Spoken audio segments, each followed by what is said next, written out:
Bro நேற்று full day சரியான work, பாடி எல்லாம் செம பெயினா இருக்குது. அதான் அந்த மாத்திரையை போட்டாதான் வேலைக்கு ஆகும்னு நினைக்கிறேன். ப்ரோ என்ன ப்ரோ சொல்ல போறா? சும்மா சும்மா பெயின் கேஸ் எடுத்துக்க கூடாது, லிவர் போயிரு சொல்ல போறியா? டாக்டரே பிரிஸ்கிரைப் பண்ணிருக்காங்க, எப்போவாது எடுத்தா பிரச்சனை இல்லைன்னு சொல்லிருக்காங்க ப்ரோ. பிரிஸ்கிரிப்ஷன்லாம் இருக்கட்டும், ஆனா எதுக்கு டேப்லெட் டீயோட போட்டுட்டு இருக்க? ஏன் ப்ரோ டீல டேப்லெட் போடக்கூடாதா? ஆமா, டீ காஃபியோட எந்த மெடிசின்ஸும் எடுத்துக்க கூடாது. இது எதனாலன்னு இந்த வீடியோல பார்க்கலாம். டீல இருக்கிற ஆக்டிவ் இன்கிரீடியன்ட் பேர் தான் கெஃபின். இது என்ன பண்ணுன்னு பாத்தீங்கன்னா, மத்த ட்ரக்ஸோட சேர்த்து இருக்கும்போது அந்த ட்ரக்கோட மெட்டபாலிசம் ஒன்னு இன்க்ரீஸ் பண்ணும், இல்ல ரொம்பவே ஸ்லோ டவுன் பண்ணிடும். ட்ரக்கோட மெட்டபாலிசம் இன்க்ரீஸ் ஆச்சுன்னா அது அதோட தெரபியூட்டிக் எஃபெக்டை தாண்டி டாக்ஸிக் எஃபெக்டை ப்ரொடியூஸ் பண்ண ஆரம்பிச்சிடும், விச் இஸ் பாய்சனஸ்.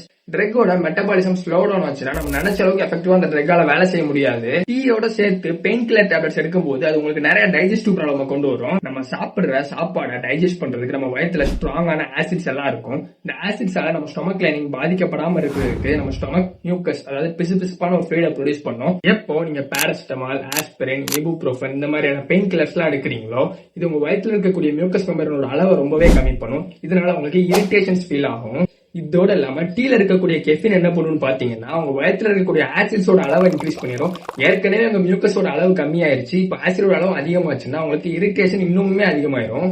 இதனால உங்களுக்கு நெஞ்சு எரிச்சல், ஸ்டொமக் அப்செட்ஸ், ஏன் அல்சர்ஸ் கூட வரலாம். நான் எதை வச்சுதான் டேப்லெட்டை கன்சியூம் பண்றது அப்படின்னு நீங்க கேட்டீங்கன்னா, நார்மல் ரூம் டெம்பரேச்சர் இருக்கக்கூடிய வாட்டர் இல்ல ஸ்லைட்டான வார்ம் வாட்டர்ல நீங்க டேப்லெட்டை கன்சியூம் பண்ணுங்க. So tea, coffee and tablets இடையில மினிமம் 30 மினிட்ஸ் கேப் இருக்கணும். டீயை மட்டுமே குடிச்சு உயிர் வாழ்ற உங்க ஃப்ரெண்டுக்கு இந்த வீடியோ ஷேர் பண்ணிட்டு, அண்ட் இதே மாதிரி நிறைய ஹெல்த் ரிலேட்டட் வீடியோஸ் தெரிஞ்சுக்கணும் நம்ம சேனலை சப்ஸ்கிரைப் பண்ணிக்கோங்க.